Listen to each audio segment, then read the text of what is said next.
আসসালাত আসসালাত কিংবা হাইয়া আলাস সালাহ হাইয়া আলাল ফালাহ, এটাকে আরবি ভাষাতে বলা হয় তাসবিব। ফজরের আজানে আসসালাতু খায়রুম মিনান নওম এটা স্বীকৃত। এছাড়া কোনো আজানে এইরকম শব্দ আর বলার নিয়ম নীতি রীতি হাদিস সমর্থিত নয়। আবার এইখানকার লোকেরা নতুন কানুন আবিষ্কার করেছে কি, আজান এবং ইকামাতের মাঝখানে তাসবিব করা, মানে আবার মানুষকে জোর করে ডাক দেওয়া, হাইয়া আলাস সালাহ হাইয়া আলাল ফালাহ।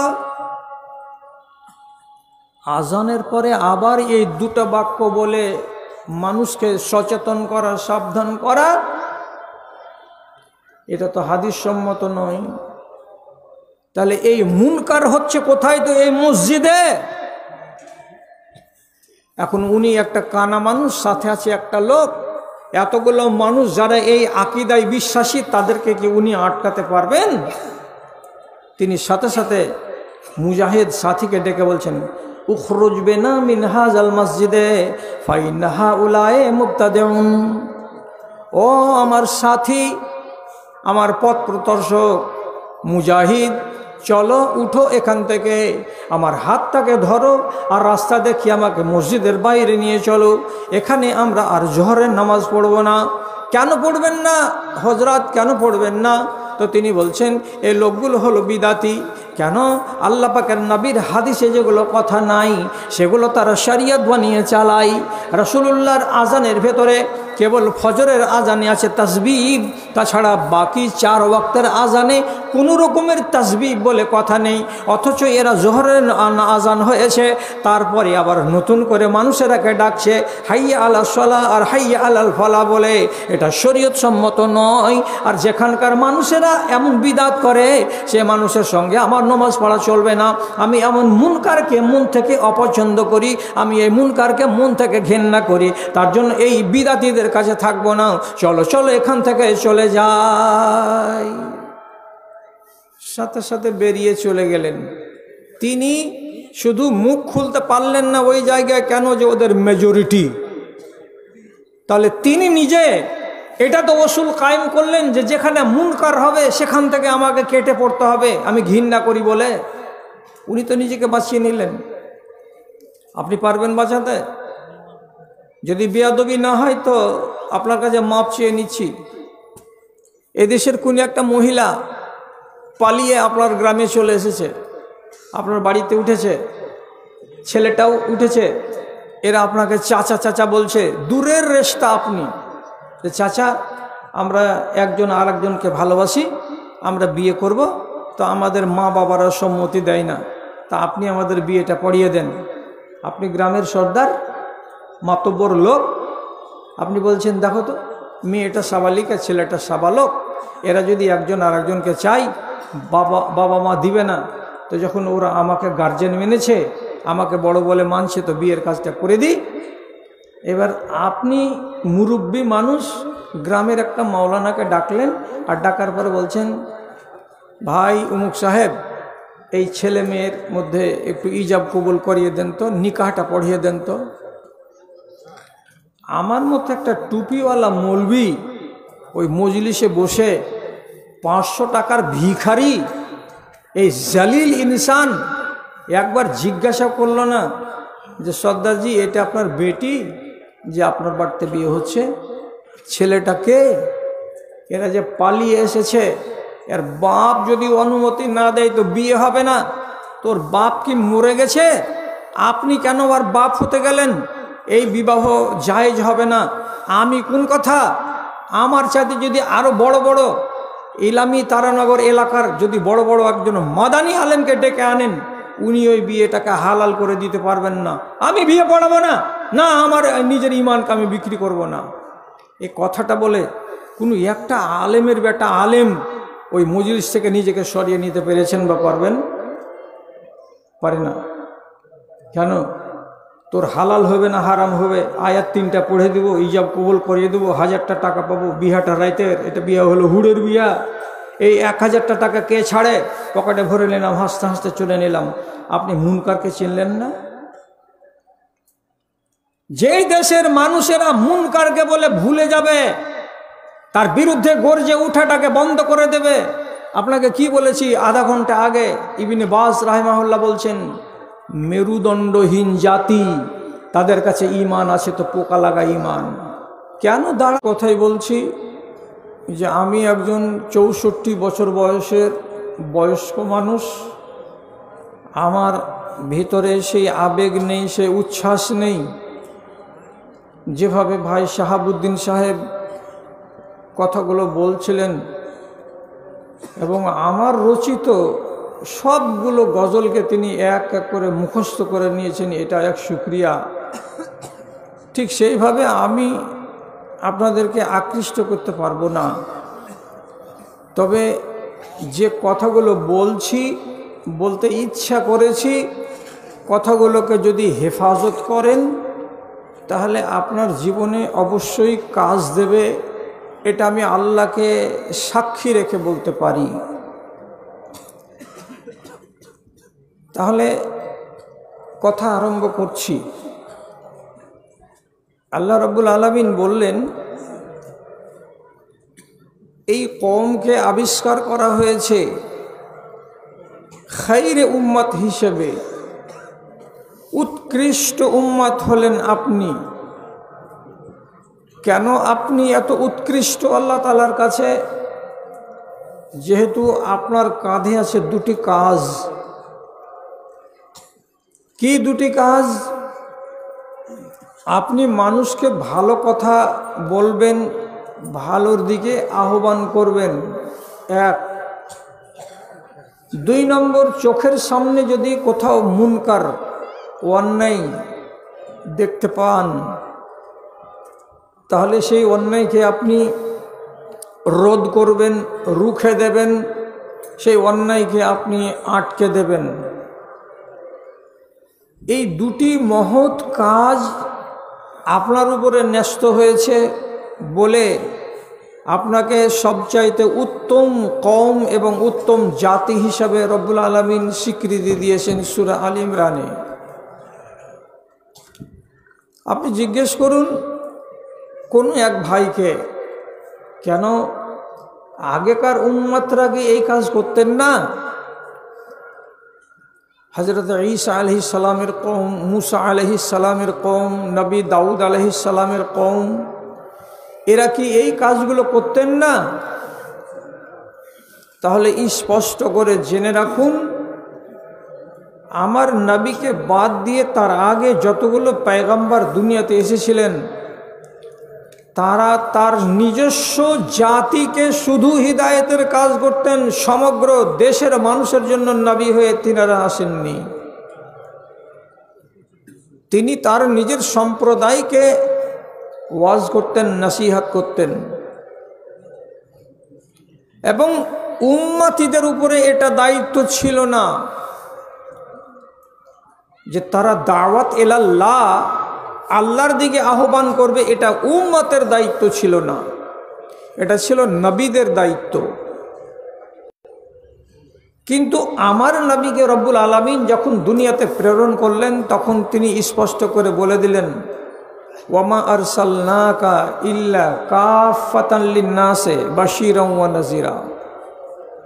আপনাকে আমি পাঠিয়েছি সমগ্র মানব জাতির জন্য, শুধু আরবের হেজাজের লোকেদের জন্য আপনি নবী নন।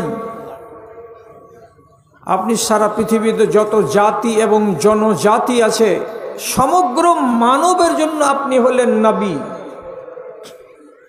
এবং তিনি যখন বিদায় চলে যাচ্ছেন, তখন এ কথাটা বলে দিয়েই যাচ্ছেন যে আমি চলে যাচ্ছি, কিন্তু আমার ইলম, আমার জ্ঞান, আমার বিদ্যা, আমার বুদ্ধি, এগুলো সব কিছু আমি ছেড়ে দিয়ে গেলাম। কাদের হাতে? ওলামাদের হাতে। ওলামায়ে কেরাম এই দায়িত্বটাকে পালন করে যাবেন, অর্থাৎ আমর বিল মারুফ আর নাহি আনিল মুনকার, সৎ কাজের আদেশ দেবেন, এবং মন্দ কাজ থেকে মানুষকে নিষেধ করবেন, এই দায়িত্বটা জনগণের কাঁধে থেকে গেছে, ওলামায়ে কেরামের কাঁধে চলে এসেছে। সুতরাং আপনি তো এও বলতে পারেন যে আমাদের ইলামি এলাকায় 10,000 জন কাছাকাছি আলেম আছেন, তাহলে এই আলেম কটাই হলেন কে? খাইরে উম্মত। বাকি আম পাবলিক তো খাইরে উম্মত নয়। কেন? যে এরা তো কোনোদিন কাউকে ভালো কাজের আদেশ করে না আর মন্দ কাজ থেকে নিষেধ করে না। না, এই ধারণা করবেন না। যারা আমার ভাইয়ের মতো যোগ্য আলেম, তিনি খুঁটি নাটি বিষয়ে আপনাকে জ্ঞান দেবেন। আর আপনি একজন চাষি, আপনার এতটুকুনি জ্ঞান আছে, এতটুকুনি, আপনি ওইটুকুনি বলতে যাবেন আর একজনকে যে লোকটা জানে না। বলে আল্লাহ রাব্বুল আলামিন তার নবীর মারফতে এই উম্মতের যে কোনো সদস্যকে, উম্মতের যে কোনো মানুষকে এই দায়িত্বের ভেতরে শামিল করে নিয়েছেন। আপনি কম পড়া, আপনি কম দায়িত্ব পালন করবেন, আমি বেশি পড়া, আমি বেশি বড় দায়িত্ব পালন করব। আপনি একজন অশিক্ষিত মানুষ, আপনি আপনার নিজের সীমানার মধ্যে থেকে অল্প করে করে দায়িত্ব পালন করবেন। কেন? যে নবী করিম সাল্লাল্লাহু আলাইহি ওয়াসাল্লাম বলেছেন, বাল্লিগু আন্নি ওয়ালাউ আয়া। একটা কথা যদি জানো সেটাই আরেকজনের কাছে পৌঁছে দাও, আরেকজনকে যেন তুমি জানিয়ে দিতে পারো। তাহলে আপনি আম পাবলিক বলে যে উত্তম থেকে আপনি রেহাই পেয়ে গেছেন তা নয়, আপনিও উত্তম আর ওলামায়ে দ্বীনও উত্তম। শুধু এই দুটো কাজ করার জন্য, অর্থাৎ আপনি মানুষকে ভালো কাজের আদেশ করবেন এবং মন্দ কাজ থেকে নিষেধ করবেন। এবার আপনার আর আমার সমাজের অবস্থার দিকে তাকাই। আল্লামা ইবনে বাজ রাহিমাহুল্লাহ তিনি তার এক ভাষণে বলছেন, যে সমাজ থেকে ভালো কাজের আদেশ দান উঠে গেছে, মন্দ কাজ থেকে মানুষকে নিষেধ করা এই দায়িত্বটা যে জাতি ভুলে গেছে, সেই জাতির মেরুদণ্ড নেই, তারা মেরুদণ্ডহীন প্রাণী হয়ে বেঁচে আছে। তাদের কাছে ঈমান পূর্ণাঙ্গ রূপে নেই, তারা পোকা লাগা ঈমান নিয়ে বেঁচে আছে। তাদের কাছে পূর্ণ দিন নেই, তারা অসম্পূর্ণ দিন নিয়ে বেঁচে আছে। কবে যে দুপ করে নিভে যাবে এই চিরাগ কিছুই বলা যাবে না। যেই জাতির ভেতরে এই দুটো কাজ নেই, যে চোখের সামনে দেখতে পাবে মুনকার, অথচ মুনকারের বিরুদ্ধে গর্জে উঠবে না। চোখের সামনে একটা মানুষ হয়তো ভুল কাজ করছে, তার ভুলকে সংশোধন করে দেবে না। এই রকম মানুষ যদি গাফেল হয়ে যায়, তাহলে সে দেশের সর্বনাশ হয়ে গেছে। ভাই, আমাকে আপনাকে যেই মুহূর্তে, যখন যেই জায়গায় দেখতে পাবো যে চোখের সামনে মন্দ কাজ হচ্ছে, আপনাকে রুখে দাঁড়াতে হবে। শিখবেন কিভাবে সাহাবায়ে কেরাম রুখে দাঁড়াতেন। আপনাকে ওখান থেকে সরে যেতে হবে।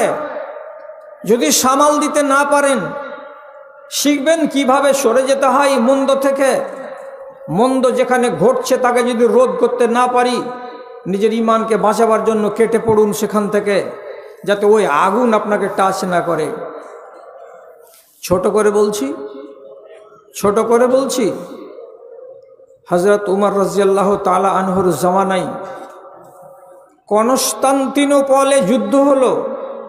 সেই যুদ্ধে মুসলমানেরা জয়ী হয়ে গেলেন।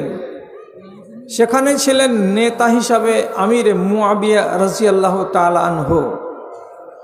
মিলিটারিরা অসংখ্য মাত্রায় সোনা, চাঁদি, জেওয়ারাত, থালা, বাসন, ঘটি এবং মবেশি জানোয়ার, টাকা পয়সা, অনেক কিছু তারা গনিমতের মাল পেয়ে গেলেন।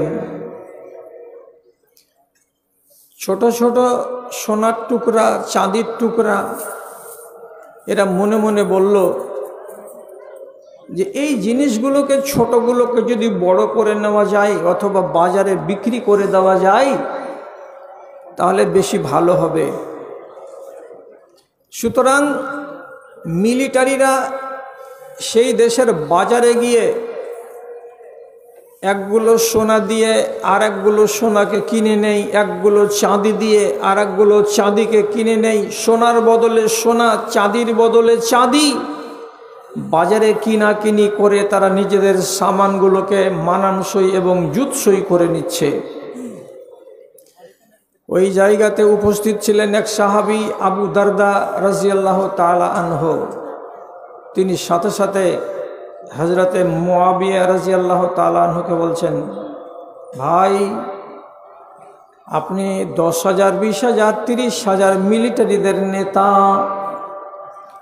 একটা কথা মিলিটারিদেরকে বলুন, তোমরা হারামের সঙ্গে কেন জড়িয়ে আছো?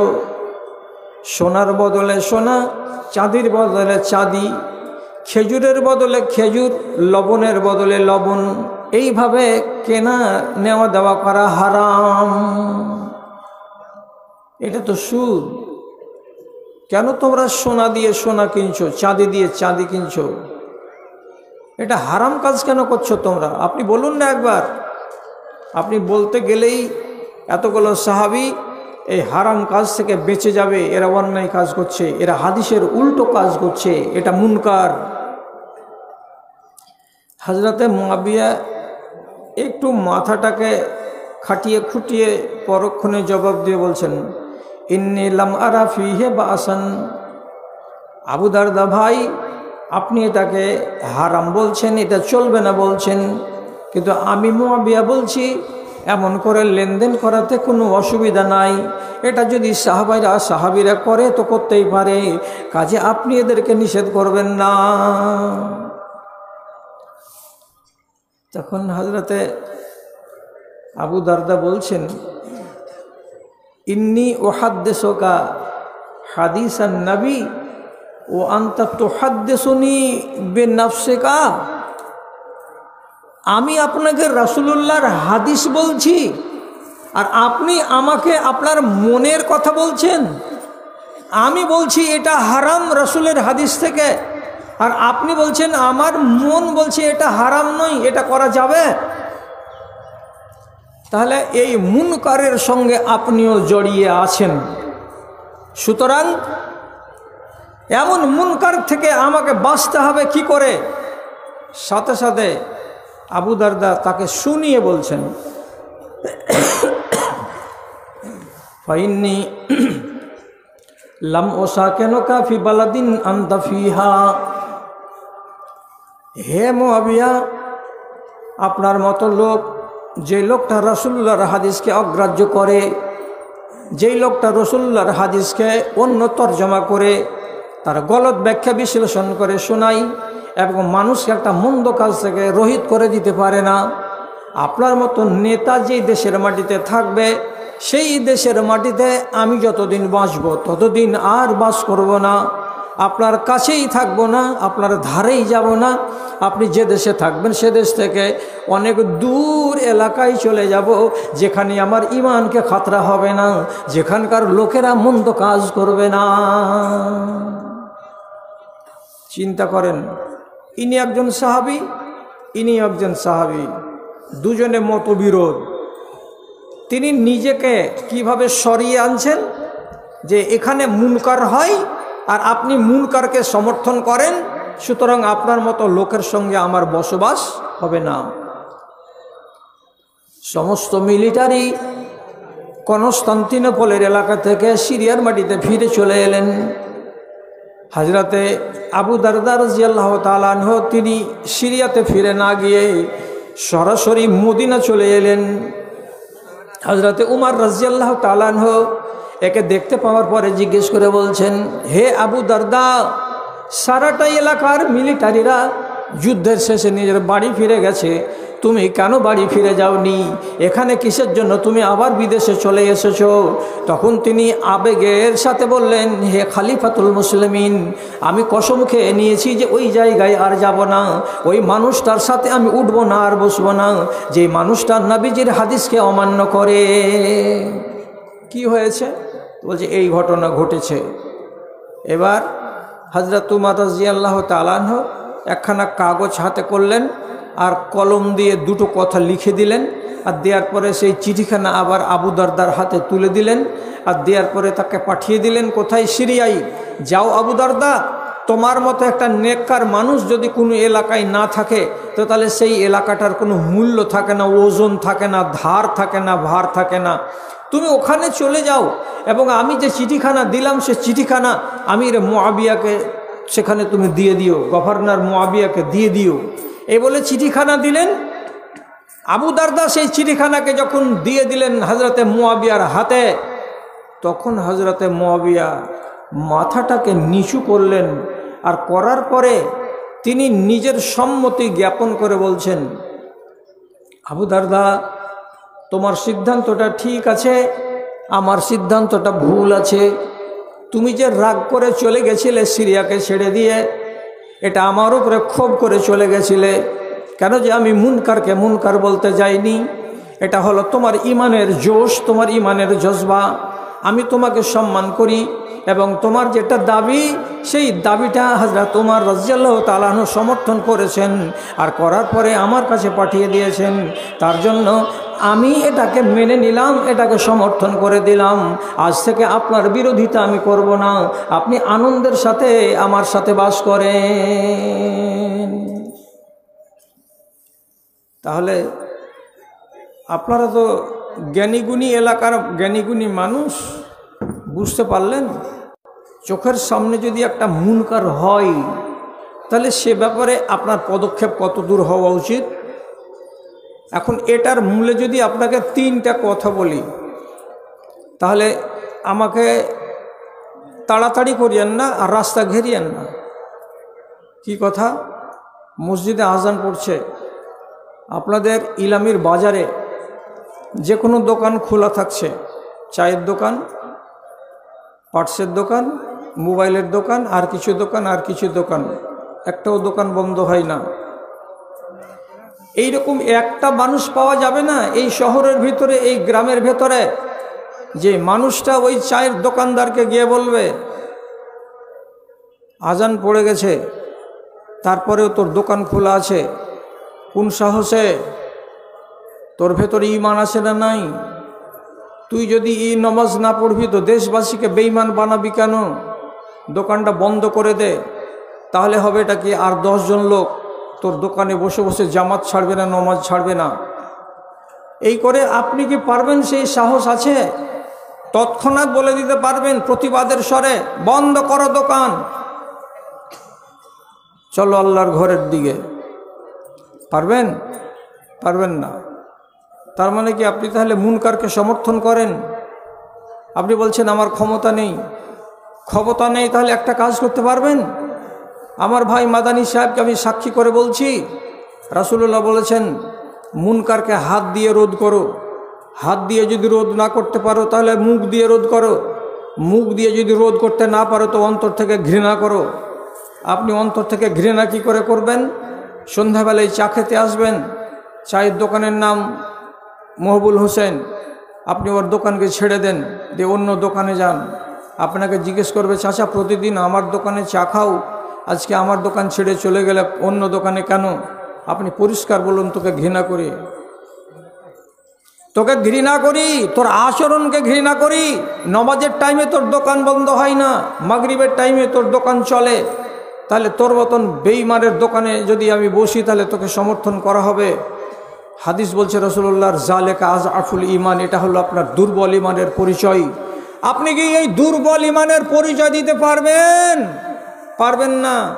তার মানে আপনি হলেন সমর্থনকারী। তাহলে একটা কথা শুনুন, যারা চোখে মুনকারকে দেখে এবং দেখার পরেও তাকে রোধ করার কল্পে কোনো ব্যবস্থা গ্রহণ করে না, এদের বিধান কি? এদের বিধানটা কি বলা যায়?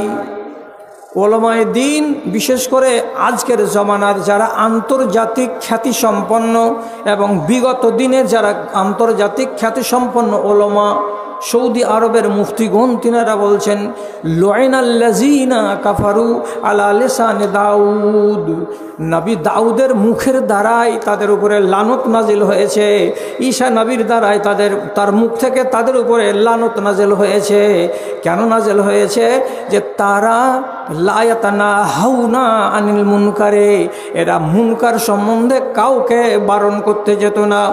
অন্যায় কাজের বিরুদ্ধে একটা মানুষ জবান খুলতো না, যার কারণে হযরতে দাউদ আলাইহিস সালাতু ওয়াস সালাম এবং হযরতে ঈসা আলাইহিস সালাতু ওয়াস সালাম তাদের উপরে লানত করে দিয়ে গেছেন। তাহলে তারা যদি মুনকারের বিরুদ্ধে গর্জে না উঠে থাকেন আর তাদের উপরে যদি লানত করে দিয়ে থাকেন কে নবী দয়, তাহলে আজকে আপনার উপরেও আল্লাহর লানত হবে। কেন লানত হবে? যে আপনি মুনকারকে বন্ধ করার কল্পে সামান্যতম চেষ্টাটাও চালান নাই, আপনি নীরব দর্শক হয়ে বসে থেকেছেন, তার মানে আপনি ওই মুনকারকে সমর্থন করেন। লানত পড়বে যদি কেউ এটার সম্বন্ধে সজাগ না হয়। সবাইকে সজাগ হতে হবে। আর কথাটা বলছি কি, যদি ভুল হয় তো আমাকে ধরিয়ে দেন, আমি শুধরে যাব। আল্লাহ পাকের নবী বলছেন ইন্নাল্লাহা লা ইউআযিবুল আম্মাতা বিআমালিল খাসাতে, আল্লাহ রাব্বুল আলামিন কোনো বিশেষ একজন মানুষের গুনাহের কারণেই সারাটা ইলামি তারানগরের মানুষকে আযাবে গ্রেফতার করবেন না। চারটা লোক আছে নষ্টা, এরা বজ্জাত। এই চারজন লোকের অন্যায়ের কারণে নবীজি বলছেন সারা গ্রামকে আর সারা অঞ্চলটাকে আল্লাহ তাআলা ধ্বংস করে দেবেন না। করছে চারজন, আর এখানে 40,000 মানুষ বাস করে, এরা তো মন্দ করে না। তবে হাদিসের পরে অংশটা কি আসছে? ইল্লা আন্নাহুম কাদিরুনা আইয়ুনকিরুহু ফালাম ইউনকিরু। আল্লাহ তাআলা চারজন অপরাধীর দাঙ্গাবাজের কারণে সারাটা দেশকে নষ্ট করে দেবেন না, আযাব দেবেন না। তবে দিয়ে দেবেন কখন? যখন সেই দেশের মানুষেরা ওই দাজ্জালগুলোকে, ওই শয়তানগুলোকে, ওই মারদুদগুলোকে, ওই সমাজের কীটগুলোকে এরা রুখে দিতে পারবে, এদের হাতকে বেঁধে দিতে পারবে, এদেরকে শাসন করতে পারবে, এদের সায়স্তা করতে পারবে। অথচ তারা যদি সায়স্তা না করে, তারা যদি নীরব ভূমিকা পালন করে, তো নবীজি বলছেন হাল্লা আলাইহিমুল আযাব। তখন চারজন লোকের গুনাহের কারণে সারা দেশের মানুষের উপরে আল্লাহর আযাব হালাল হয়ে যায়। সারাটা দেশের মানুষকে তখন আযাব পোহাতে হয়। বৃষ্টি বন্ধ হয়েছে কেন? ওই যে গ্রামে 15 থেকে 20টা ছেলে আছে আর মেয়ে আছে এমন লম্পট, যারা ব্যভিচার করে। বৃষ্টি বন্ধ হয়ে গেছে কিসের জন্য? যে এই গ্রামে 20টা লোক এমন আছে যে যারা যাকাত আদায় করে না, বাকি 80টা লোক এরা ঠিকঠাক আদায় করে। তো 80টা লোক যাকাত আদায় করলো, 20টা লোক যাকাত আদায় করলো না, তো তার জন্য আল্লাহ রাব্বুল আলামিন বৃষ্টি বন্ধ করলেন কেন? তো বলছে তোমরা বসে বসে ঘাস ছিলে, যে লোকগুলো এই আইনটাকে মানেনি তাদের হাতখানাকে তোমরা ধরতে যাওনি কেন? তাদেরকে তোমরা বলতে যাওনি কেন? তাদের সম্বন্ধে তোমরা সায়স্তামূলক ব্যবস্থা গ্রহণ করনি কেন? তোমরা ইচ্ছা করলে করতে পারতে। তোমরা যে নীরব দর্শক হয়ে বসে থেকেছো, তার মানে তোমরা মুনকারকে সমর্থনকারী। অতএব ওরা যদি 20 জন লোক অপরাধী হয় মুনকার করে, তাহলে তোমরা 80 জন লোক মুনকারকে সমর্থন করেছো, মৌন সমর্থন করে তোমরা সমান ভাগীদার, তোমরা সমান মুজরিম। অতএব আল্লাহ তাআলা তোমাদের উপর থেকে বৃষ্টিকে উঠিয়ে দিয়েছেন, এটা আল্লাহর আযাব। মানতে পারবেন না, বড় কষ্ট হবে। এটা কিন্তু মানতেই হবে। যেখানেই মুনকার দেখা যাবে আর যেই জায়গাতে যেই টাইমে দেখা যাবে, সেই টাইমে আপনাকে প্রতিবাদ করতে হবে। হযরত আব্দুল্লাহ বিন উমর চিরজীবন ওযু করতেন। তো উনার ওযু করার নিয়ম হলো কি, চোখের বাহিরে পানি দিয়ে ধোয়া নয়, চোখের ভিতরে পর্যন্ত পানি পৌঁছে দেওয়া, এটা উনার মশলা। কথা বুঝিয়েন ভালো করে। চোখের ভিতরে পর্যন্ত পানি পৌঁছাতে হবে, না হলে ওযু হবে না। এই জন্য তিনি প্রত্যেক অজুর কালে চোখে পানি এমন করে চোখটাকে খুলে পানির ছিটা দিতেন, দিয়ে চোখের ভেতরে পানি পৌঁছাতেন, আর এই করে অজু করতেন। শেষ বয়সে বেচারি দু চোখের অন্ধ, আর দেখতে পাচ্ছেন না। তিনি হেল্পার নিলেন, সহযোগী নিলেন কাকে? একজন প্রসিদ্ধ তাবেঈ, তার নাম মুজাহিদ রাহিমাহুল্লাহকে। উনি কোনো গ্রামে যেতেন তো সাথে আছেন কে? তো মুজাহিদ। উনি কোনো মসজিদে গেছেন, এখান থেকে ওই গ্রামে সাথে আছেন কে? তো মুজাহিদ রাহিমাহুল্লাহ। সর্বত্রই সব জায়গায় তিনি মুজাহিদ রাহিমাহুল্লাহকে সাথে করে নিয়ে সঙ্গী হিসাবে যেতেন। একদিন হাঁটতে হাঁটতে হাঁটতে হাঁটতে বাড়ি হলো ইলামি। উনি চলে গেছেন 12 কিলোমিটার দূরে পাকুড়ের এলাকায় কোনো একটা মসজিদে। চলো ভাই, আজান পড়ে গেল তো যাই, আমরা নামাজ পড়তে যাই। মসজিদে গিয়ে জোহরের নামাজ পড়বেন বলে অজু টজু করে ভিতরে ঢুকছেন, তো এমন সময় হঠাৎ করে একটা নতুন কানুন উনি দেখতে পেলেন। কি দেখলেন? জোহরের আজান এবং একামতের মাঝখানে নামাজটা কায়েম হবে, তার মোটামুটি 5-7 মিনিট আগে একজন লোক আবার নতুন করে বলছে, দাঁড়ালে না রুখে, এটা যে অন্যায়, এটা যে মুনকার। ভাই আমার, হেফাজত করবেন কথা, হেফাজত করুন। একটা যুদ্ধ হয়েছিল ইসলামের ইতিহাসে, তার নাম জাঙ্গে জামাল, উটের যুদ্ধ। একদিকে আম্মা আয়েশা আর একদিকে জামাই বাবু হজরতে আলী রাদিয়াল্লাহু তাআলা আনহু। যুদ্ধটা আল্লাহর মেহেরবানিতে হয়নি, ভুল বুঝাবুঝি দৌড় হলো। শেষের বেলায় বিনা যুদ্ধে সে যুদ্ধটা সমাপ্ত হলো। কিন্তু মানুষ তো ময়দানে চলে গেল, লাঠি তলোয়ার সোটা ঘোড়া নিয়ে আর তীর নিয়ে আর বল্লম নিয়ে। শেষের বেলায় হযরত আলী রাদিয়াল্লাহু তাআলা আনহু এক জায়গাতে আরাম করছেন, আর ওই জায়গাতে একটা লোক, সেও কিন্তু সাহাবী, এসে তখন হযরত আলীর সামনে বলছেন, খলিফাতুল মুসলিমিন, কিছু কথা আপনাকে শোনাতে চাই, শুনবেন কি শুনবেন না? হ্যাঁ শুনবো। কি বলছো ভাই? তো যেহেতু আয়েশা রাদিয়াল্লাহু তাআলা আনহা আলীর বিরুদ্ধে ছিলেন শাশুড়ি, আর এই লোকটা হচ্ছে আলীর পক্ষের, তখন হযরতে আয়েশার গুজব স্বরূপ কথা বলতে আরম্ভ করেছে। কি বলছে? মা আয়েশা যদি এইরকম করে আপনার বিরুদ্ধে উঠে চড়ে যুদ্ধের ময়দানে না যেতেন, তাহলে এত জটিল সমস্যা হতো না। আম্মা আয়েশা কিন্তু এটা ভালো কাজ করেনি। আম্মা আয়েশাকে কিন্তু ভালো চোখে দেখা যাবে না। তিনি এই, তিনি ওই, তিনার চরিত্র এই, তিনার চরিত্র হলো এই রকম করে 2টা 4টা 5টা 6টা করে লান্তানের ভাষাগুলো লোকটা যখন বলতে আরম্ভ করেছে। কার সম্বন্ধে? তো আম্মা আয়েশা সম্পর্কে। তখন সেই জায়গায় আম্মার বিন ইয়াসির রাদিয়াল্লাহু তাআলা আনহু উপস্থিত ছিলেন। সাথে সাথে আলী রাদিয়াল্লাহু তাআলা আনহুর পাশে খাড়া হয়ে গিয়ে বলছেন, উসকুত ইয়া আহমাক, এই আহমুক, একবারে জবানটাকে বন্ধ করে দে, একদম মুখে তালা লাগিয়ে দে। খবরদার, খবরদার, মা আয়েশা সম্পর্কে একটাও কটু কথা বলবে না। এটা মুনকার, এটা অন্যায়। আর এমন অন্যায় কাজ তুমি করবে আর আমি তোমার পাশে দাঁড়িয়ে দাঁড়িয়ে শুনবো, এটা হতেই পারে না। অতএব তোমার মুখটাতে তালা লাগাও, বন্ধ করো, নাহলে আক্রমণ তোমার উপরে করে দেওয়া যাবে। দেওয়ার পরে বলছেন, আতুজি হাবিবাতা রাসূলিল্লাহ, তুমি এসব কথা বলে আল্লাহ পাকের নবীর যেটা সবচাইতে পছন্দনীয় বিবি, সবচাইতে যাকে নবীজি বেশি ভালোবাসতেন, এমন একটা বিবিকে তুমি কিসের জন্য লানতান করে চলে যাচ্ছ এবং তার মনে কেন কষ্ট দিতে চলেছ? একটা মাসুম বেগুনা একটা মহিলাকে এমন ইলজাম বাবদ, এমন অপবাদমূলক কথা তুমি বলতে যাইও না। এটা সহ্যের কথা নয়, এটাকে একবারে অসহ্যের কথা বলা যায়। এবং এই মুনকারকে এক্ষুনি বন্ধ করো, নাইলে তোমার উপরে আমার হাত চলে যাবে, সাবধান হয়ে যাও। রাস্তার ধারে ধারে মনে দোকান নিষেধ করা সত্ত্বেও বসে গিয়েছে মুনকার সম্পর্কে আলোচনা চলছে। ভলেন্টিয়ারগণ, আপনারা আপনাদের দায়িত্ব পালন করুন। রাস্তার ধারে বা যে কোনো জায়গায় মনে হলে দোকান বসা নিষেধ আছে, আপনারা তাদেরকে উঠিয়ে দেন। তাহলে সাহাবায়ে কেরাম যখন যেখানে মুনকার দেখতে পেয়েছেন তখনই রুখে দাঁড়িয়েছেন।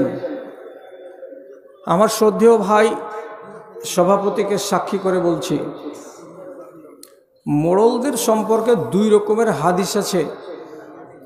আমি শুধু একটা হাদিস আপনাকে বলছি, তাতে লেখা আছে, এই হাদিসটা হাসান। তাতে কি লেখা আছে? এই দুনিয়ার কিছু কিছু মোড়লকে কিয়ামতের দিন আল্লাহ রাব্বুল আলামিন তার মাথার চুলের সঙ্গে শক্ত দড়ি গিরা লাগিয়ে দিয়ে সুরাইয়া নক্ষত্রের সাথে তাকে বেঁধে এই শূন্য আসমানের তলায় ঝুলিয়ে দেবেন। কত লম্বা দড়ি হবে? আপনারা তো দেখেছেন এই দেশে ছোট ছোট ছেলেরা গামারের গাছে দড়ি ঝুলিয়ে দিয়ে তারা দোলনা দোলে এবং তারা আনন্দ করে। ঠিক সেই রকমই একগুলো মানুষের মাথার চুলকে মজবুত করে বেঁধে সুরাইয়া নক্ষত্রের সাথে তাকে ঝুলিয়ে দেওয়া হবে। তারা দোলনার মতো দোলতে থাকবে সারা সারা দিন, সারা সারা রাত, সারা সারা দিন, সারা সারা রাত। আপনি বলবেন দেশওয়ালি ভাষাতে যে ঝুল্লু খেলবে তো মজা লাগবে। তো দোলনাটা কি পাছাটা সিটের উপরে থাকবে? ওর তো চুলের সঙ্গে বাঁধা আছে, ঝুলছে কিসের ভরে? তো চুলের ভরে। মজা লাগবে না ঠেলা লাগবে? একটু আন্দাজ করেন তো। সারা দেহটা ঝুলবে এই চুলের ভরে। তো এরাকে যে এইভাবে রব্বুল আলামিন দোলনাই দোলাবেন সুরাইয়া নক্ষত্রের সাথে বেঁধে দিয়ে, এরা কারা? তো এরা সেদিন আফসোস করে বলবে, ইয়া ওয়াইলানা মা উল্লিনা উমরের দুনিয়া। ওরে আমাদের দুর্ভাগ্য, হায়রে আমার বদনসিব, হায়রে আমাদের পোড়া কপাল। দুনিয়াতে কেন দায়িত্ব গ্রহণ করেছিলাম? দুনিয়াতে কেন মোড়ল হয়েছিলাম? দুনিয়াতে কেন সর্দার হয়েছিলাম? আমার দ্বারাই যদি ন্যায্য সর্দারি না করা হয়, আমার দ্বারাই যদি ন্যায্য মোড়লি না করা হয়, তো তাহলে আমার মতো মানুষটারই কপাল পোড়া হবে, আমার মতো মানুষটারই ভাগ্য পোড়া হবে। সেই দিন আমার মতো একজন জালেম মানুষকে আল্লাহ রাব্বুল আলামিন এইরকম সাজা দিয়ে থাকবে। আবার এই মানুষগুলো যে নিজের আফসোস করে বলছে যে হায় আমরা দায়িত্ব কেন নিয়েছিলাম দুনিয়াতে, কেন যে তারা ইনসাফ করতে পারেনি। এবার আপনাকে একটা আদবের সাথে জিজ্ঞাসা, একটু হ্যাঁ না বলেন তো। ৩-৪টা লোক, আপনাদের দেশে মোড়ল যতক্ষণ পর্যন্ত না আসে ততক্ষণ পর্যন্ত কি বিয়ের কাজ আরম্ভ হয়? হয় না? মোড়ল যতই গুদুড়ি কোম্পানি হোক, আর গেঞ্জিটা যতই ছিঁড়া ছাটা হোক, ও যতক্ষণ মজলিসে না আসবে ততক্ষণ বিয়ের কাজ আরম্ভ হবে না। পানের হিসাব চাইবে, বাতাসার হিসাব চাইবে, কাপড়গুলো দাও, এই দাও আর সেই দাও, আর নিজের হিসাবটাকে গোছাবে। এগুলো হচ্ছে এক দলের মোড়ল আমাদের দেশে আজও আছে। অনেক চেষ্টার পরে পান আর সুপারি এইগুলো কোন রকম করে আস্তে আস্তে মিটানো যাচ্ছে। তবুও এই দেশে হয়তো রেওয়াজ আছে নাকি আল্লাহ ভালো জানে, আমাদের দেশে কমলো। তো ওইটা হলো মোড়লদের পাওনা। আর এই মোড়ল যে মোড়লি করতে বসছে, আরে আব্দুল গফুর, তোর মেয়ের বিবাহ লেগেছে, বরযাত্রীরা সব এসেছে এখানে, এই যে ছেলেটা সামনে লাল টুপি মাথায় দিয়ে বসে আছে, এখন তো অর্ডার হবে যে বিয়ে পড়িয়ে দাও মৌলভী সাহেব। তো কোনো সর্দার কিংবা কোনো মোড়ল কানে এই কথাটা শোনার পরে, জানার পরে যে আব্দুল গফুরের মেয়ের বিয়ে লেগেছে যেই ছেলেটার সাথে, সেই ছেলেটাকে আব্দুল গফুর বিয়ে পড়ানোর আগেই 1,20,000 টাকা যৌতুক দিয়েছে, এটা জানার পরেও ওই গ্রামের মোড়ল মাতব্বর কিংবা সর্দার একবারও কৈফিয়ত চাইতে গেল না যে এই তুই কিসের লেগে টাকা নিয়েছিস, তুই কি লাটের বেটা, আরে এই তুই কেন টাকা দিলি বিবাহের আগে, যেটা একবারে পাক্কা হারামি কাজ। এরকম হারামি কাজ প্রকাশ্যে করবি, দিবালোকে করবি, হাজার মানুষের সামনে করবি, আর এই হারাম কাজের সাক্ষী আমি হব, আর আমার মাতব্বরিতে এই বিবাহটা হবে, তাহলে কিয়ামতের দিন আমাকে জবাবদিহি করতে হবে। থাকলো তোর বাতাসা, আর থাকলো তোর পান, আর থাকলো তোর বিবাহ, আর তার কাপড় আর ধরি, আমি চললাম এইরকম হারাম বিবাহের আমি সাক্ষী থাকবো না। কোনো মোড়ল আজ পর্যন্ত উঠতে পেরেছে এরকম বিবাহকে লাত মেরে দিয়ে? পারেনি। যদি না পেরে থাকেন তাহলে মুনকারকে কে রোধ করবে, আর কবে রোধ করবে, আর কিভাবে রোধ করবে? আপনার হাতে যে পাওয়ার ছিল, তো পাওয়ারটাকে কাজে লাগালেন না কেন? এটা কি জিজ্ঞাসা কিয়ামতের দিন হবে না? অবশ্যই হবে এই জিজ্ঞাসা। আপনি মানতে পারছেন না বলে কথা শুনেন, যেখানেই মুনকার চোখে পড়বে আপনাকে রুখে দাঁড়াতে হবে, তার নজির আপনাকে বলে যাচ্ছি। হুদাইবিয়ার মাঠে মক্কার লোকেরা রসুলুল্লাহকে এবং তার সাথীদেরকে মক্কায় ঢুকতে দিল না, যেতে দিব না, চুক্তি লেখা হচ্ছে, চুক্তি লেখা হবে। রসুলুল্লাহ সাল্লাল্লাহু আলাইহি সাল্লাম এক জায়গাতে বসে আছেন, আর তার মাথার উপরে ছাতা তো নাই।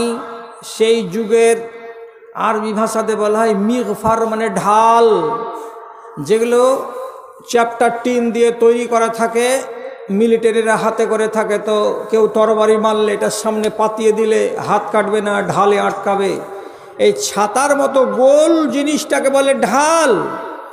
মুগীরা বিন শুবা রাদিয়াল্লাহু তাআলা আনহু নিজের ঢালটাকে হাত দিয়ে এরকম করে ধরে আছেন ছাতার মতো করে রাসূলুল্লাহর মাথার উপরে। দুই পক্ষের ভেতরে কথা আলোচনা হবে বলে মুশরিকদের পক্ষ থেকে একজন লোক এসেছে, তার নাম হলো উরওয়া বিন মাসউদ। সেদিন তিনি মুসলমান নন। কথা আলোচনা চলছে, কিন্তু লোকটা নরম প্রকৃতির। কথা বলার কালে একবার করে মাঝে মাঝে রাসূলুল্লাহর দাড়ি তেমনি করে হাত বাড়িয়ে এমনি করে দাড়িটিকে নেড়ে দিচ্ছেন। এইটা কিন্তু আরবদের আজও অভ্যাস আছে। কোনো মানুষের চেহারায় দাড়ি দেখতে গেলে তারা দাড়িগুলোকে মোহাব্বতের সাথে এমনি করে নেড়ে দেয়। এটা ঘেন্না নয়।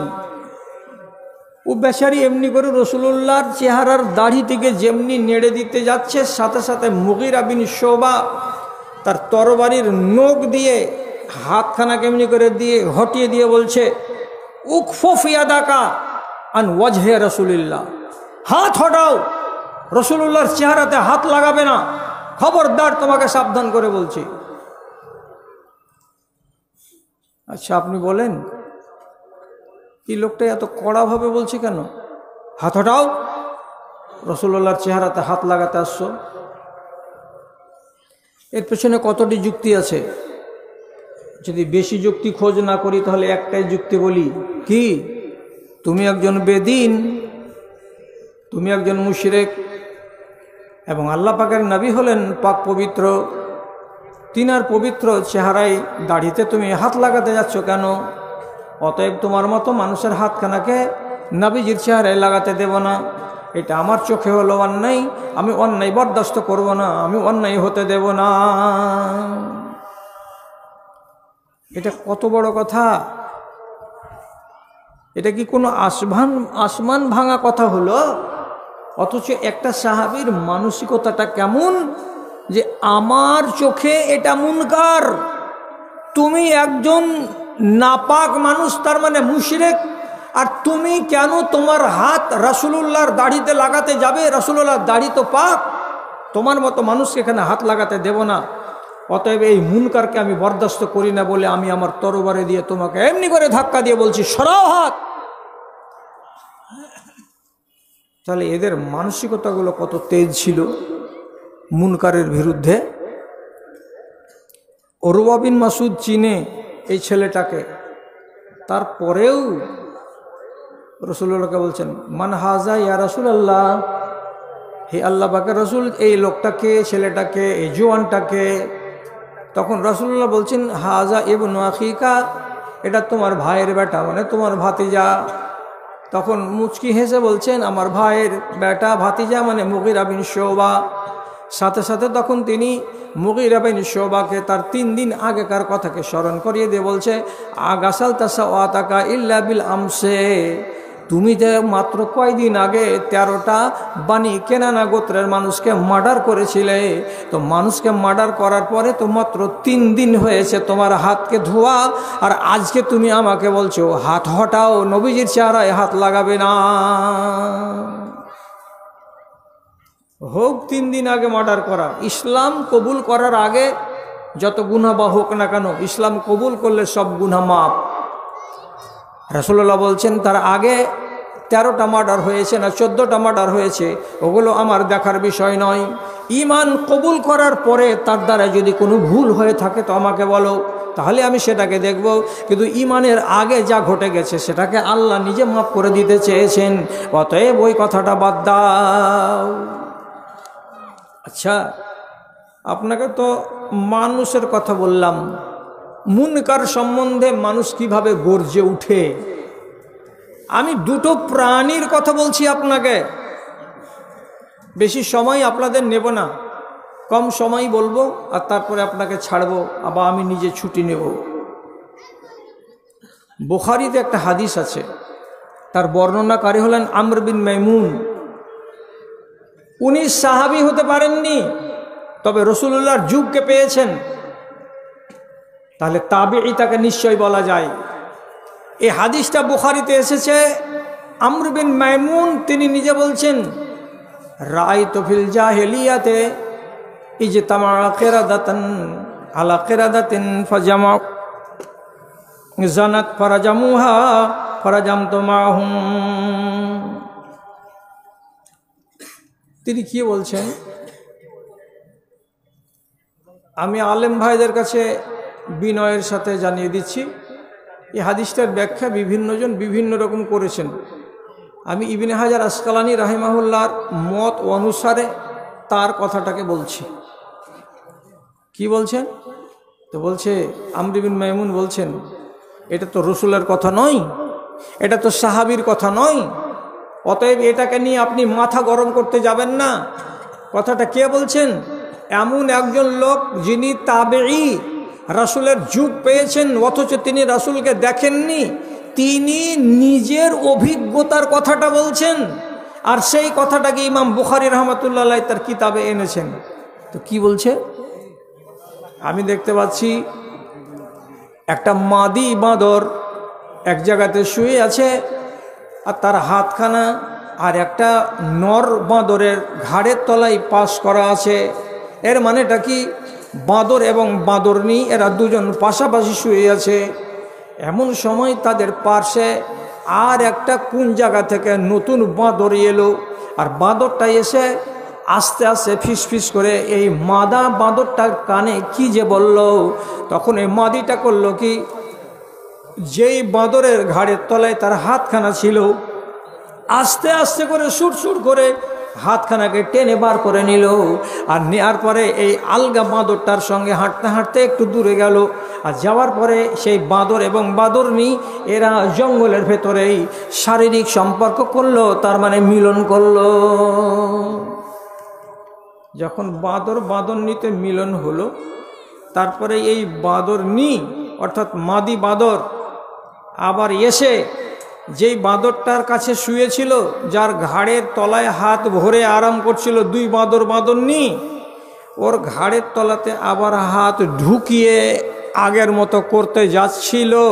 এমন সময়তে নর বাঁদরটা জেগে গেল, আর জেগে যাওয়ার পরে তখন বলছে, তুই হাত টানাটানি কেন করছিস রে?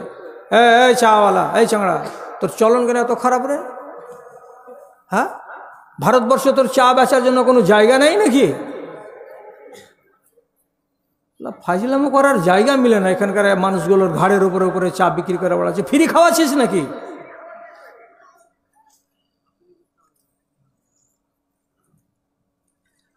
যেমন জেগে যাওয়া, এমন করে হাত টানাটানি কেন করছিস রে? সন্দেহ হয়ে গেল। বাঁদর তার জোড়া বাঁদরনিকে একটু শুকে দেখল।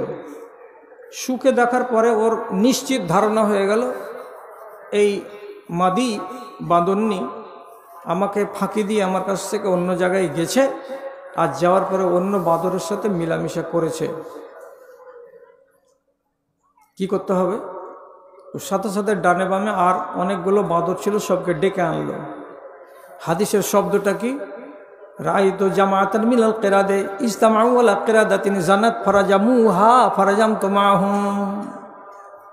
একদল বাঁদর চলে এলো। আসার পরে একটা বাঁদর যখন জানতে পারলো যে আমার কাছে থাকা বাঁদরনি অন্যায় কাজ করেছে, মুনকার কাজ করেছে, ঘৃণিত কাজ করেছে, তখন সে অন্য বাঁদরকে খবর দিল। সবটি বাঁদর এসে সবাই মিলে পাথর চালাতে শুরু করলো তাকে মেরে শেষ করে দেওয়ার জন্য। আমি একজন মানুষ হিসেবে তাদের পাশে দাঁড়িয়েছিলাম। আমিও তখন দু একখানা পাথর হাতে করলাম। ওরা যেমন পাথর চালালো ওই বাঁদরনির উপরে, আমিও তখন 3-4খানা পাথর চালালাম ওই বাঁদরনির উপরে। তার মানে কি, ওকে যখন রজম করলো বাঁদরের দল, আমি তাদের সঙ্গে যুক্ত হয়ে আমিও রজম করলাম। কথাটা হলো, বাঁদরের কি শরীয়ত আছে? নাই। তারপরে এরা এ কাজ করলো। কেন করলো? তো এটা নেচার হতে পারে, তাদের ভেতরে এইরকম বোধবুদ্ধি আল্লাহ তাআলা দিয়েছেন। এবং বাঁদর হলো এমন একটা জাতি যে মানুষের অনুকরণ করতে গিয়ে সব থেকে বেশি পারে বাঁদরেরাই। তো তাহলে তারা যদি এই কাজ করে থাকে তাহলে এটা অসম্ভব বলে ওলামায়ে কেরামের নজরে পড়েনি। আমি শুধু বুঝাতে চাইছি, বা কথাটা কেন তুললাম, যদি আমার ডান দিকে এই যোগ্য আলেম না থাকতেন তাহলে আমি এই হাদিসটাকে তুলতাম না। কেন যে 3 পয়সা পড়া আলেমের কাছে বক্তৃতা দিতে গেলে পরের দিন আমাকে খোঁচা খেতে হবে। যাদের ওয়েট আছে তারাই না হাদিসকে নিয়ে ব্যাখ্যা বিশ্লেষণ করেন। আমি তো পরিষ্কার আপনাকে বলে দিলাম যে এইখানে একটা দেখার জিনিস আছে কি, যে একটা জানোয়ার হয়েও তার বিবেকে ঠেকলো যে আমার পাশ ছেড়ে দিয়ে আরেকটা বাঁদরের কাছে গেল এবং শারীরিক সম্পর্ক কায়েম করে চলে আসলো। এটা মুনকার, এটা ঘৃণিত কাজ। এই ঘৃণিত কাজকে আমরা সমর্থন করি না, সুতরাং তারা সবাই মিলে তাকে রজম করে দিল। তাহলে আমাকে কি জীবের কাছ থেকে শিখতে হবে? আমি কেন গর্জে উঠি না আমার সমাজের মুনকারকে দেখে? ভালো কাজের আদেশ দেওয়া তো ভুলেই গেছি, মন্দ কাজের জন্য তো একবারও আপনারা আর আমরা নিষেধ করতে পারছি না কাউকে। এটা কোন যুগ এলো? তারপরে চলুন আর একটা আপনাকে কথাটা বলছি। নবী সুলাইমান আলাইহিস সালাতু ওয়াস সালাম প্রতিদিন সকালবেলায় তার দরবারের পাশে যতগুলো প্রাণী, জীব, জন্তু থাকতো তাদের তিনি খবর নিতেন, হাজিরি নিতেন, কে কেমন আছে তাদের হালাতগুলোকে জানতেন। এবং আল্লাহ রাব্বুল আলামিন তাকে একটা ক্ষমতা দিয়েছিলেন যে প্রাণীদের ভাষাকে তিনি বুঝতে পারতেন। হঠাৎ একদিন তিনি সকালবেলায় সব প্রাণীগুলোকে দেখেছেন, দেখতে পেলেন। দেখার পরে তাজ্জুবের সুরে বলছেন, মালি লাম আরাল হুদহুদা, কি ব্যাপার, আমার চোখের সামনে সব পাখিকে দেখতে পাচ্ছি, হুদহুদ পাখিটাকে কেন দেখতে পাই না? হুদহুদ চিনেন? চিনেন না? কাঠঠোকরা চিনেন? মাটির মতন রং, সাহারের খিলের মতো এত বড় একটা ডাঁঠি ওর ঠোঁটে লাগানো থাকে, লম্বা, অবিকল মনে হবে সাহারের কাঠি মুখে লাগানো আছে। এই পাখিকে আল্লাহ রাব্বুল আলামিন অত্যন্ত যোগ্যতা দিয়েছেন যে দূর থেকে আন্দাজ করতে পারবে যে কোন জায়গাতে কোন মাটিতে পানি আছে আর কোন মাটিতে পানি নাই। নবী সুলাইমান নিজে নিজে রাগ করে বলছেন, থাম, আয় না, 2 ঘন্টা পরে তো আসবি, আগামীকাল তো আসবি, হয় তোকে জবে করে দিব, আর না যদি হয়তো তোর ডানাকে কেঁচি দিয়ে কেটে দিব এমন করে যে আর উঠতে যেন না পারিস, খালি মেঝেতে মেঝেতে যেন দৌড়িয়ে বেড়াস। ফাজিলামু পেয়েছিস, হাজিরির টাইমে তোকে পাওয়া গেল না। নবী সুলাইমানের রাগ হুদহুদের উপরে হলো। কিছুক্ষণ যেতে না যেতেই হুদহুদ পাখি ওর উড়ার তো ঢংটাই হলো এরকম পিরিক পিরিক এমনি করে ঝোঁক দিয়ে দিয়ে উড়া উঠতে উঠতে উঠতে উঠতে নবী সুলাইমানের কাছে চলে এসেছে। অন্যান্য পাখিদের মারফতে খবর গেল কি যে যা সুলাইমানের দরবারে তোর খবর আছে। এরও ভিতরটা কিন্তু কুলহু আল্লাহ পড়ছে যে আল্লাহ কি হবে কি হবে। আগেই নবী সুলাইমানের কাছে যে বলছেন কোন জবাব সওয়াল না করে, আহাত্ত বেমালাম তোহেদ বেহি, আমি এমন জায়গা থেকে এসেছি হে নবী সুলাইমান যে জায়গাতে আপনি কোনোদিন যাননি, এবং আমি এমন একটা সংবাদ এনেছি যে সংবাদটা আপনি জানেন না। এই সংবাদটা আপনাকে শোনাবো, আপনাকে জানাবো। নবী সুলাইমান বলছেন, এমন কথা গোড়াতেই বললি যে আমার মুখ বন্ধ হয়ে গেল। কি হয়েছে রে, কি দেখলি? হুদহুদ বলছে, আমি এখান থেকে সকালবেলায় উঠতে আরম্ভ করেছিলাম। দক্ষিণ দিকে সাবা নগরী ইয়ামান দেশের এলাকায় আছে, সেখানে গেলাম। আর যাবার পরে আমি দেখতে পেলাম ওইখানে একটা মেয়ে ছেলে সিংহাসনে বসে আছে, এবং ওই সিংহাসনের রানী সেই হলো মেয়ে ছেলেটা। তারপরে সেই দেশের লোকেরা সূর্যকে পূজা করছে, সূর্যকে তারা মাবুদ বলে জানছে, অথচ তাদের কাছে আল্লাহ রাব্বুল আলামিন ধন সম্পদ টাকা পয়সা ঐশ্বর্য অনেক কিছু দান করেছেন। কিন্তু এই জাহিলিরা একটা বেটি ছেলের সামনে এরা কি করছে, দাঁড়িয়ে থাকছে, হুজুর হুজুর করছে। আর একটা মেয়ে ছেলেকে তারা প্রধান বলে, সেনা বলে মান্যতা দিয়ে দিয়েছে, তাদের কর্ণধার বলে। এটা কত বড় ভুল কথা। নবী সুলাইমান বলছে সূর্যের পূজা করছে, এটা তো এক অন্যায়। বেটি ছেলেকে রাষ্ট্রপ্রধান বানিয়ে চেয়ারে বসিয়ে রেখেছি, এটা তো অন্যায়। তো তুই কতখানি সত্য আর তুই কতখানি মিথ্যা এটা তো আমাকে জানতে হবে। সাথে সাথে নবী সুলাইমান একটা চিঠি লিখে দিলেন। গোড়াতে কি লিখলেন? ইন্নাহু মিন সুলাইমান ইন্নাহু বিসমিল্লাহির রহমানির রহিম, সূরা বারাত। এই চিঠিখানা লিখে দিলেন। দেওয়ার পরে পাখি হুদহুদকে বলছেন, যা, যেখান থেকে খবরটা নিয়ে এসেছিস ওইখানে যা, এবং যেই মেয়ে ছেলেটি নিজেকে রানী বলছে, রানীর সামনে গিয়ে ঠোঁট থেকে এই চিঠিটাকে নামিয়ে দে, ফেলে দে। পড়বে, পড়ার পরে কি তারা রিয়াক্ট করে, কি তারা তোমাদের সামনে মন্তব্য করে তা জেনে দাও। গেল, চিঠি পড়লো। পড়ার পরে বেটি ছেলেটা কিন্তু চালাক, ও নিজের জাতকে ডেকে বলছে, কি করবা গো, একটা চিঠি এসেছে আমাদের কাছে, লোকটা এরকম এরকম কথা বলেছে, তোমাদের মশওয়ারা না হলে আমি কোনো কাজ করব না। সমস্ত লোকটি বলছে যে আমাদের শক্তি যথেষ্ট, কোনো পাওয়ারকে ভয় করতে হবে না, আপনি চুপচাপ থাকুন, দেখে নিব, যত বড় দুশ্মন হবে হোক না কেন। খবর জেনে নেওয়ার পরে সাবানগরীর রানী বলছে, আজমাইশ করার জন্য কিছু তোহফা দিয়ে পাঠাই। এক গাদা তোহফা দিয়ে পাঠালো নবী সুলাইমানের কাছে। নবী সুলাইমান বললে, তোকে আল্লাহ তাআলা যা ধন দিয়েছে তার চাইতে কোটি কোটি গুণ বেশি আল্লাহ আমাকে ধন দিয়েছে, তো কি তুই আমাকে ধন দিয়ে কিনবি? চল এখান থেকে হটা। সমস্ত হাদিয়াকে ফেরত দিয়ে দিলেন। দেওয়ার পরে তিনি ওখানকার জিনকে আর আল্লাহর বান্দাগুলোকে বললেন, কেউ আসো, যে তোমরা আমাকে ওই রানীর রাজধানী পর্যন্ত নিয়ে যেতে পারবে নিমেষের ভেতরে। এক পরহেজগার আল্লাহর বান্দা বললেন, আপনার চোখের পলক মারার আগে আগে আমি ওখানে আপনাকে নিয়ে চলে যেতে পারবো। শেষ কথা হলো, এই ঘটনাটা লম্বা করে লাভ নেই, চলবে 1.5 ঘন্টা। ওই মহিলা নবী সুলাইমানের ইতাআতকে কবুল করে নিল, এবং এক রিওয়ায়াত মতে, আমি নিশ্চিত নই এবং এটা গ্যারান্টি দিয়ে বলতে পারবো না, তাফসিরি বর্ণনামূলে সে নাকি নবী সুলাইমানের স্ত্রী হওয়ারও সৌভাগ্য অর্জন করেছে, কিন্তু সূত্র বিশ্বস্ত নয়। এখন আপনাকে এই ঘটনা থেকে একটা কথা শুধু জানাতে চাইছি, যে একটা হুদহুদ পাখি সে পর্যন্ত ঘৃণা করলো কাকে? ওয়াহদাহু লা শারিককে ছেড়ে দিয়ে সূর্যের পূজা করবে তোমরা, এটাকে। তাহলে তার ভেতরে একটা বোধ বুদ্ধি কতটা জাগ্রত ছিল, যে সেও ঘৃণা করছে আপনাকে আর আমার মতো একগুলো ওই মানুষকে, যেই মানুষগুলো একটা মহিলাকে কি করে রেখেছে, রাষ্ট্রপ্রধান বানিয়ে রেখেছে। এটা তো মুনকার।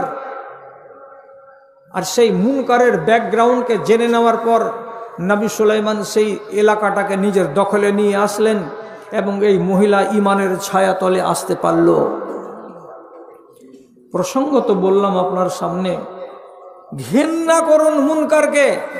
যেখানেই থাকবেন, যেই হালাতে থাকবেন, যেই জায়গাতে থাকবেন, কমসে কম নিজের মনটা দিয়ে তো তাকে খারাপ বলেন যে আমি এই জিনিসকে পছন্দ করি না, আমি তোমাকে ভালোবাসি না। জি, সহিহ হাদিস। আর আপনার মূল্যবান সময় নিব না, দয়া করে আপনি আমাকে মুক্তি দিয়ে দেবেন, আমার ট্রেনের টাইম হয়ে আসছে। হযরত আয়েশা রাদিয়াল্লাহু তাআলা আনহাকে তার বহিন বেটা আব্দুল্লাহ কিছু টাকা দিয়েছিল, কিছু টাকা।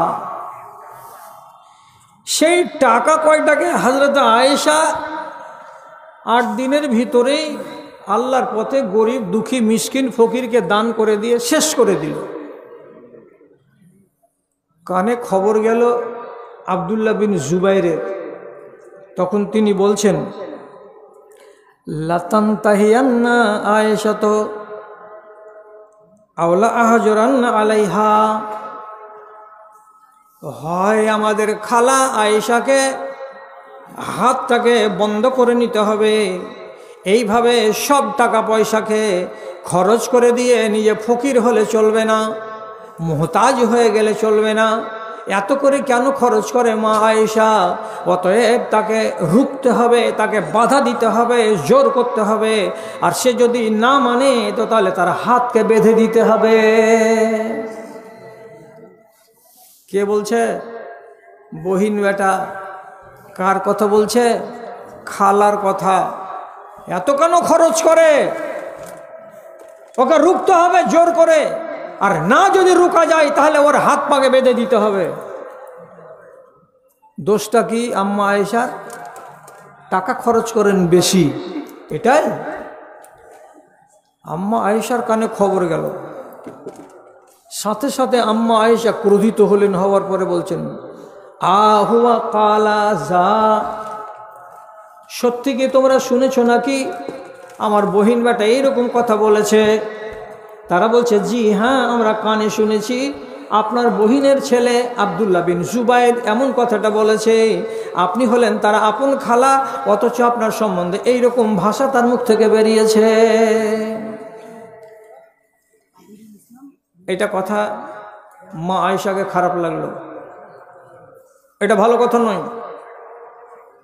আমি দান করছি আল্লাহর পথে, আমার বাড়িতে কি আছে আর না আছে, আগামী কালকের খাবার আমার কোথা থেকে আসবে না আসবে সেটা আমি বুঝবো।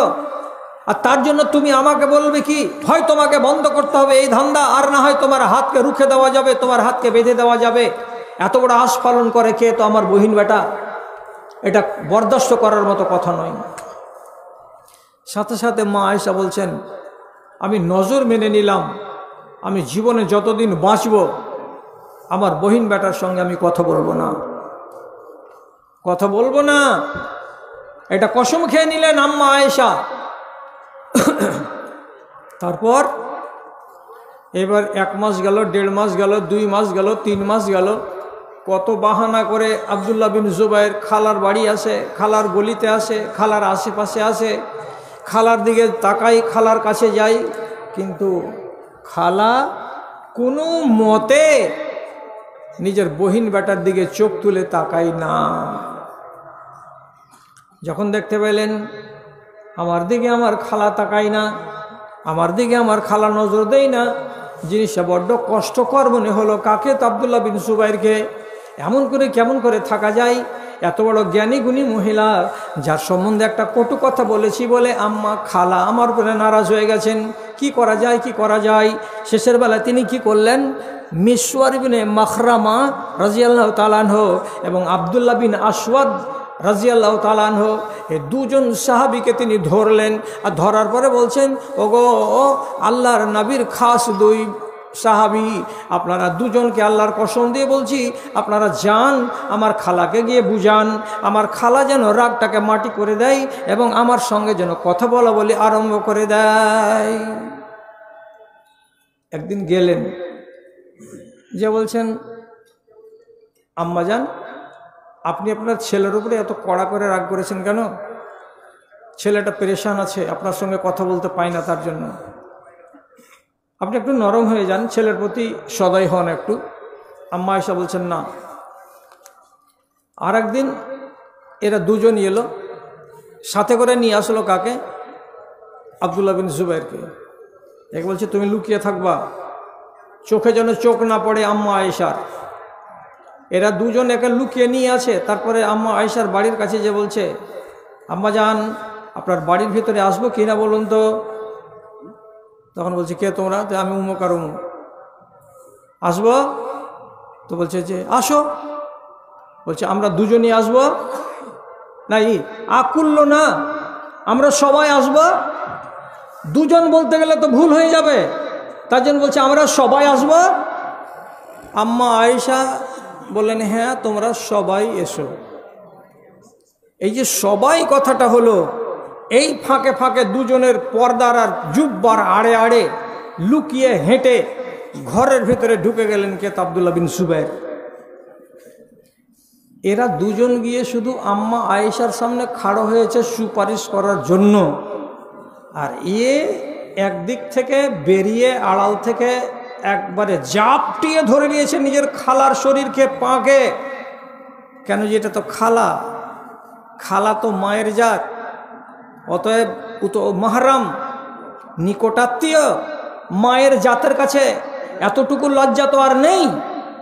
জড়িয়ে ধরে নিয়েছে আর নিয়ে বলছে খালা আমাকে মাপ দাও, খালা আমাকে মাপ দাও, আমি ভুল করেছি, যে কথাটা আমি বলেছিলাম সেটা অন্যায় বলেছিলাম, কিন্তু খালা কোনো মতে মাপ দেবে না। তখন মিসওয়ার বিন মাখরামা এবং আব্দুর রহমান বিন আসওয়াদ তিনি বলছেন, আম্মা জান আয়েশা আপনাকে জ্ঞান দিতে পারবো না আমরা, তবে একটা কথা বলুন তো, নাবিজির হাদিসটা কি আপনার মনে নেই? আপনি কি স্মরণ ছাড়া হয়ে গেছেন নাকি? যে নাবিজি বলেছেন কোনো মানুষ যেন তার ভাইয়ের থেকে 3 দিনের বেশি কথাকে বন্ধ করে না রাখে। আপনি কিসের জন্য এত রাগ করেছেন? আপনার ছেলে আপনার পা ধরে গড়াগড়ি করছে, আপনি মাফ করে দেন, আপনি মাফ করে দেন। আম্মা আয়েশা বলছেন আমি কসম খেয়েছি, আমি যদি কথা বলা আরম্ভ করে দিই তাহলে আমার কসমটা ভেঙে যাবে, আর আমার কসম যদি ভেঙে যায় তাহলে আমাকে জরিমানা লাগবে, আমাকে কাফারা লাগবে। তখন এরা বলছে কাফারা যদি লাগেও বা তো দেওয়া যাবে, কিন্তু আপনি আপনার ছেলেটাকে মাফ করে দেন, রহম করে দেন। তখন আম্মা আয়েশা বলছেন যা আব্দুল্লাহ বিন জুবাইর, তোকে আমি আজকে মাফ করে দিলাম। 40টা লোককে আজাদ করেছিলেন মা আয়েশা শুধু একটা কসমকে ভাঙার কারণে, সহিহ হাদিস। এবার আপনাকে আমি বলতে চাইছি যে আম্মা আয়েশা এত বড় কসম খেয়েছিলেন কেন, অথচ নিজের বহিন বেটা? এর পিছনে যুক্তিটা কি? এটা হলো মুনকার। যে কথাটা তার মুখ থেকে বেরিয়ে এসেছিল, সেই মুনকারকে রোধ করার জন্য আম্মা আয়েশা এই সিদ্ধান্তটা নিয়েছিলেন। আপনি সাহাবী হয়ে আর রাসূলুল্লাহর এত নিকটের লোক হয়ে আপনি অন্য কোনো ভাষা যদি ব্যবহার করতেন তাহলে হয়তো এতটা দোষের হতো না, কিন্তু উনি ব্যবহার করেছিলেন ভাষাটা অত্যন্ত কড়া। এই জন্য এটাকে আম্মা আয়েশা মুনকার হিসেবে মেনে নিয়েছিলেন, আর এটাকে মুনকার বলে স্থির করেছিলেন বলেই তিনি এত কঠিন সিদ্ধান্ত নিতে পেরেছিলেন। তো ভাইরা আমার, আমি আপনাদের সামনে এতক্ষণ সময় ধরে কথা বলছি, শুধু একটা বিষয়ের উপরেই বলে যাচ্ছি। তো কবে আমি, আপনি, আমার গ্রাম, আপনার গ্রাম, আমরা সমাজের লোক নিজের বাড়ি থেকে শুরু করে গা থেকে শুরু করে টোলা থেকে শুরু করে গোটা পাড়া, আমরা এই মুনকারের বিরুদ্ধে গর্জে উঠব? কোথায় মুনকার নেই, কোথায় অন্যায় হয় না আমাদের দেশে, আমাদের পাড়াতে, বাড়ি বাড়ি, গায়ে গায়ে, ঘরে ঘরে, যেখানে সেখানে রকমারি মুনকার হচ্ছে। তো আপনি যদি নিজেই ডুবে থাকেন অতল তলে, আপনি জাগতে পারবেন না। আপনি আপনার নিজের ঈমানটাকে আগে জাগ্রত করুন, তারপরে কথাগুলোকে বিশ্বাস করুন যে একাই এই ঈমান নিয়ে বাঁচলে এই ঈমানের কোনো দাম নেই আল্লাহ তাআলার কাছে। কাজে আমার ঈমানের সঙ্গে সঙ্গে আমার গ্রামের লোক, দেশের লোকের জন্য ঈমান এইরকম মজবুত হয়, তাহলে আপনি সুখী। আপনি কি নিজেকে কোনোদিন ভাবেন যে আমি একটা মন্দ করছি তো এর প্রতিফল কি হতে পারে। আপনি একটা যদি কোনো অন্যায় করেন তো কোনোদিন কি বাড়িতে বসে ভাবেন যে এই অন্যায়টা আমি যে করছি তো আমার দ্বারাই এর প্রতিফলনটা কি ঘটতে পারে সমাজে? আর নয়।